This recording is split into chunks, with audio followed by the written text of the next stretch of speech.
This is JAPI, and welcome to JAPI Podcasts. In partnership with Torrent Pharma, by the makers of Nebicard and Telsar Biso, where science meets care. Good day, everybody. I am Dr. Anupam Prakash, Director, Professor, and Head of the Department of Medicine at Lady Hardinge Medical College. Welcome to the JAPI podcast of May 2026, JAPI Volume 74, Issue 5. The issue of JAPI has some really very interesting articles, including 9 original articles, review articles, and correspondence and pictorial CME. Let us discuss these in some detail. The first original article is titled Retrospective Observational Study for Assessment of Prevalence of Hypoglycemic Episodes by Continuous Glucose Monitoring in Patients of Type 2 Diabetes mellitus, which is by Saurabh Vivek Padole et al. This retrospective study evaluated hypoglycemia using CGM in 50 poorly controlled type 2 diabetes mellitus patients in India. The mean age was 64.2 years and 46% of these patients were overweight. Hypoglycemia was detected in 80% of patients, 60% of which were asymptomatic hypoglycemia, 40% were symptomatic. Metformin showed no significant association with hypoglycemia, while DPP-4 inhibitors were associated with hypoglycemia. Sulfonylureas and insulin showed high rates of hypoglycemia, particularly in combination therapy. CGM effectively detected silent hypoglycemia that may otherwise go unnoticed. So this study highlights the need for individualized therapy and closer monitoring, especially in elderly patients receiving insulin or secretagogues. The next article is on antibiotic stewardship. To study the impact of a stewardship program on antibiotic administration in a community-acquired pneumonia, a before and after intervention study by Avinash Hanabe Rajanna et al. This prospective interventional study evaluated the impact of antimicrobial stewardship programs on antibiotic prescribing in community-acquired pneumonia. The study included a total of 120 patients, pre-intervention and post-intervention phases. Most participants were males under 60 years of age. The majority of these had CURB 65 and PSI scores of 2 or 3, indicating moderate disease severity. The most commonly isolated organisms were Klebsiella pneumoniae and Streptococcus pneumoniae. Following antimicrobial stewardship intervention, 75% of the patients adhered to guideline-based therapy and de-escalation protocols. The program significantly improved antibiotic optimization and reduced mean hospital stay from 6.1 to 4.9 days. The next article is Burden and Determinants of Renal Dysfunction among HIV patients on ART in India, a tertiary care experience by Mohammad Mufid et al. HIV infection patients receiving tenofovir-based ART remain at risk for renal dysfunction. So the kidney monitoring is clinically important in this subset. This cross-sectional observational study evaluated the association between renal function, serum parameters, and CD4 counts in 300 HIV patients.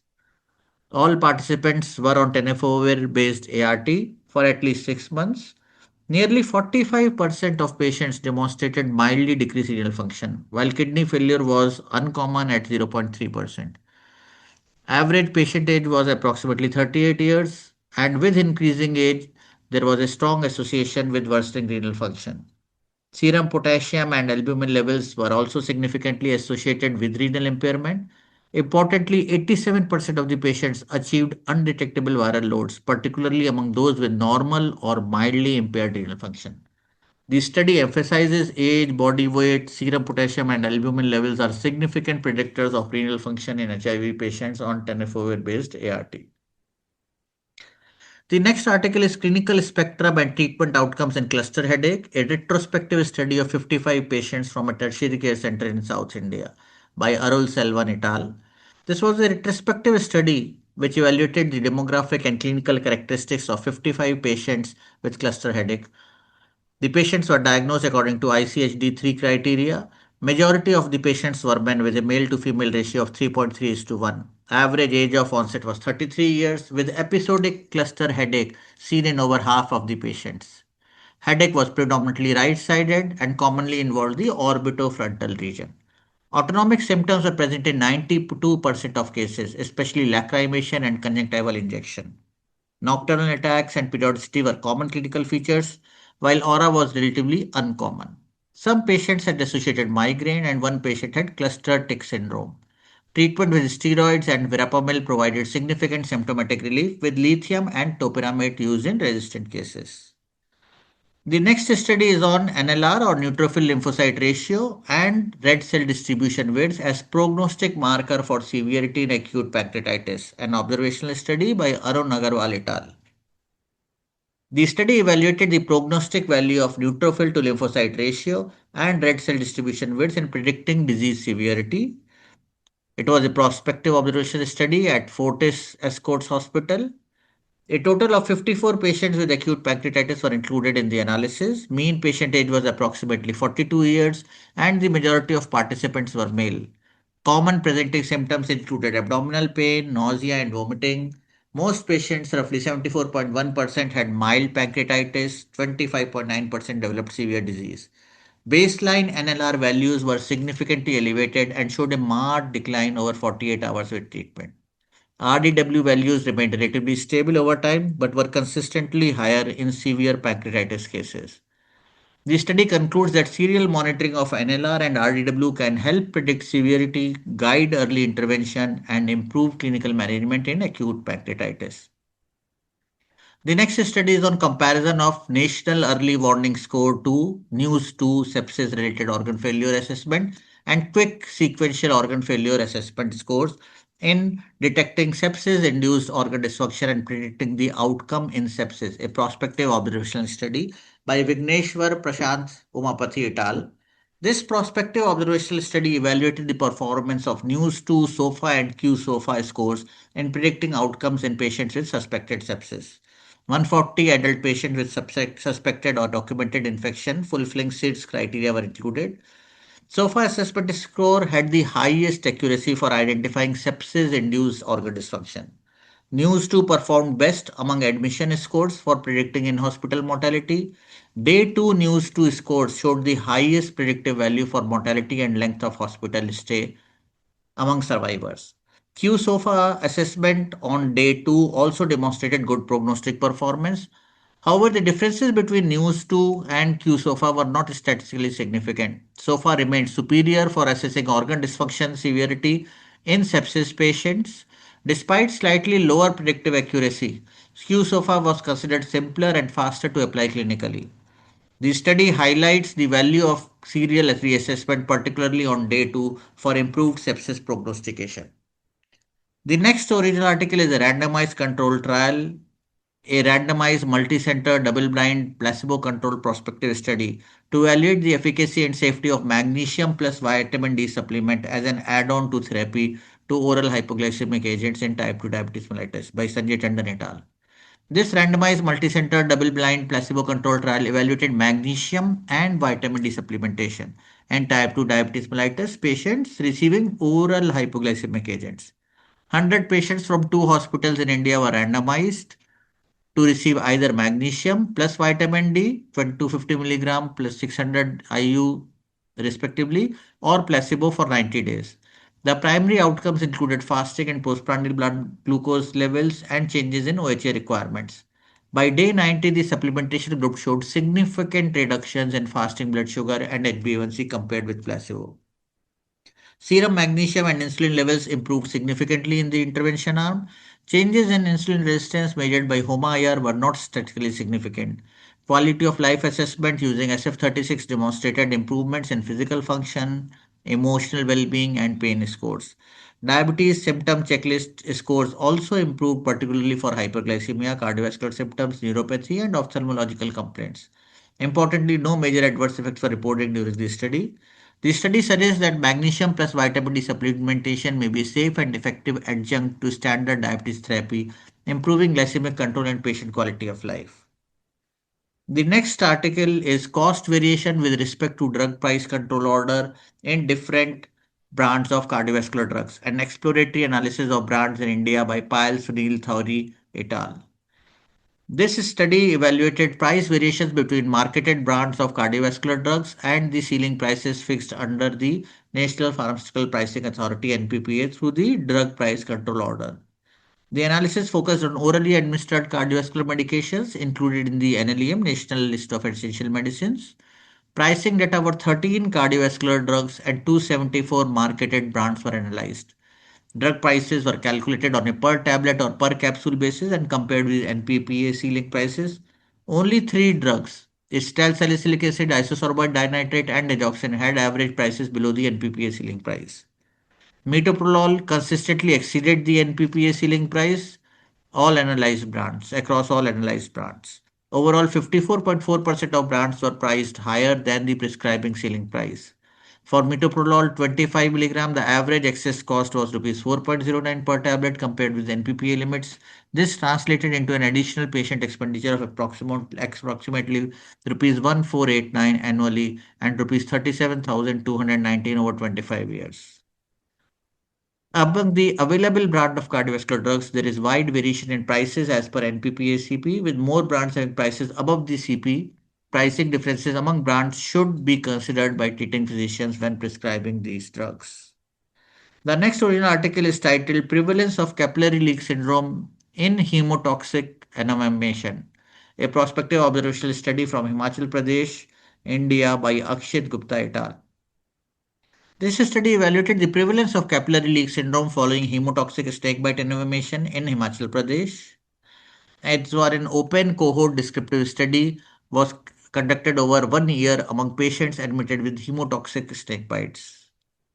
The hemotoxic anemia was diagnosed using a positive bedside 20-minute whole blood clotting test. CLS was identified using clinical signs such as periorbital edema, conjunctival chemosis, parotid swelling, and hypotension. Laboratory criteria included hemoconcentration and low serum albumin levels. 62 patients were enrolled. The prevalence of CLS or capillary leak syndrome was 19.3%. And among CLS patients, half improved with treatment while one patient died, highlighting the seriousness of this complication after Viper innovation. Now, let us discuss the review articles. The first is on rapidly progressive dementia by Sri Ramakrishnan Vayanakkam et al. Rapidly progressive dementias involve cognitive deterioration over weeks to months, unlike the usual Alzheimer's dementia, sometimes extending up to 2 years. Although Creutzfeldt Jakob disease is the most well known cause, around 45% of cases arise from non CJD conditions, including infections, autoimmune disorders, Alzheimer's disease, vascular pathology, and toxic encephalopathies. Prompt and accurate diagnosis is vital as certain forms are potentially reversible. Key diagnostic tools include CSF biomarkers, 14-33 protein, tau, neurofilament light chain, advanced neuroimaging, MRI with DWI or FLAIR or PET, and EEG. Treating rapidly progressive dementias as a neurological emergency and employing a multidisciplinary approach can improve outcomes, with ongoing research into novel biomarkers and precision medicine offering further promise for early detection and targeted therapy. The next review article is on metabolic syndrome and tribal population in India by Manoj Kumar Sarkar et al. A total of 42 studies, including cross-sectional surveys and meta-analysis, were reviewed from various databases. The prevalence of metabolic syndrome ranged from 3.8% in adolescents to over 39% in adults.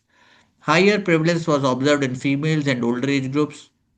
Major risk factors included transition to processed diets, physical inactivity, alcohol and tobacco use, and socioeconomic deprivation. Genetic factors including hemoglobinopathies may also contribute to increased metabolic risk. Healthcare barriers included poor access to diagnostics, low health literacy, and limited implementation of national non communicable disease programs. The findings highlight a growing double burden of undernutrition and metabolic disease among tribal communities. The authors emphasize the need for culturally adapted screening, community based interventions, and longitudinal research to improve tribal health outcomes. The next article is titled Dementia and Alzheimer's Disease, a panoramic review of recent advances in pathogenesis, diagnosis therapy, and public health. So, by Subodh Kumar Ramesh et al. The review synthesizes recent findings on dementia and Alzheimer's disease, covering the pathophysiology, modern diagnostic techniques, emerging treatments, preventive strategies, and policy frameworks. Special attention is given to breakthroughs in biomarker research, combination therapies, non amyloid therapeutic targets, and the implementation of the expanded global plan on dementia. By consolidating evidence from the WHO, the Lancet Commission, and leading academic studies, this review aims to guide clinicians, researchers, and policymakers in shaping the future of dementia care. The next review article is titled Thrombosis in Sjogren's Syndrome, Quantifying Venous, Arterial, and Rare Vascular Events, a systematic review and meta-analysis by Anamitra Hayat et al. This systemic review and meta-analysis evaluated thrombotic risk in patients with Sjogren's syndrome compared with the general population. Seven cohort studies were included in the final analysis. Patients with Sjogren's syndrome had significantly increased risk of venous thromboembolism with a pooled relative risk of 2.14. The risks of pulmonary embolism and DVT were also markedly elevated. Arterial cardiovascular events, including major adverse cardiovascular events and myocardial infarction, were significantly increased. However, ischemic stroke and composite arterial thrombotic events did not achieve statistical significance. The findings suggest that Sjogren's syndrome is associated with substantial thrombotic risk, particularly venous thrombosis, warranting routine vascular risk assessment in clinical practice.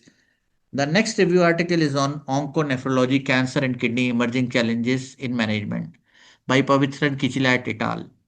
Onconephrology is a new subspecialty that deals with the intersection between oncology and nephrology.